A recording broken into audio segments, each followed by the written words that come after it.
lot of righteous goyim out there. Okay. And I'm pretty sure they have ways that they want to also do tshuva. What are the main ways that they could repent for sins? Well, first of all, the goyim have a couple of missions in the world. We discussed it last week, so I'll just cover it very, very briefly. I don't like to go over the same information. But briefly, the two major missions of the goyim. Number one is to follow the Torah and fulfill their obligations from the Torah, meaning the 7 Noahide laws and all of the ethical rules. Ethical rules meaning that even though it's not part of the 7 Noahide rules, you still have to honor your parents. It's not one of the 7 Noahide, but you still have to honor your parents. And there are approximately about 55 to 60 ethical rules that you have to follow as a Noahide. So that's the first thing. Second thing is that you have to do and fulfill all of that because HaKadosh Baruch Hu said it, not because it makes sense to you.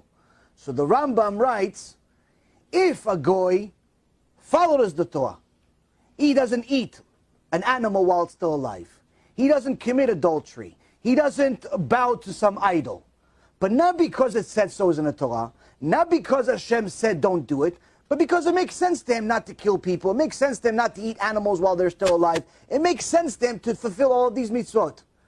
The Rambam says, this person, not only is he considered a fool, but he also does not get rewarded for what he did. He doesn't get rewarded for what he did. Why? He didn't do it because Hashem said so. You only get rewarded if you did it because Hashem said so, not because it makes sense to you. So he's considered, this guy is considered one of the fools among the nations instead of one of the righteous among the nations. So first and foremost, a Noahide, a goy in general, it's all goyim are considered Noahides, and they have to fulfill the Torah because Hashem said so. Their main body of learning should be musal, which is ethics, which is what we learn most of the time. The second thing is to help the Jewish people become more Jewish.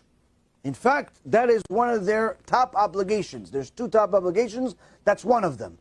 They have to help Am Yisrael do tshuva. Why? Because the Mashiach, when he comes, the prophet says that the righteous among the nations are going to recognize that their fathers lied to them. And they're going to want to learn Torah.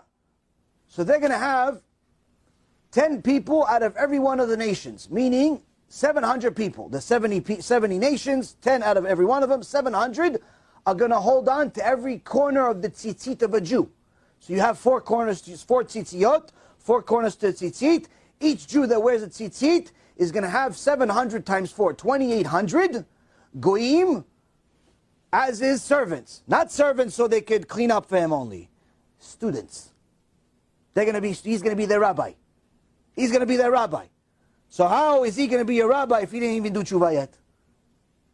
It means the goyim have to help Am Yisrael do tshuva. Why? They need them as a rabbi. Now, of course, if a goy wants to become a Jew, that's a completely different story.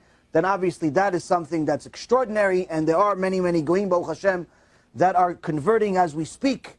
I have actually just today, one of my students in Eretz Yisrael had his Brit Milah, Baruch Hashem, and he's fine. This is the one last step before conversion. Baruch Hashem happened today. I had a couple of students do their Brit Milah here in Florida a couple of weeks ago, Baruch Hashem. So there's many, many goyim that are converting, righteous goyim.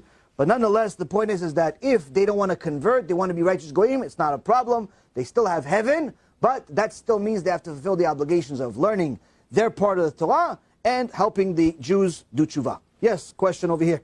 Transfer the mic.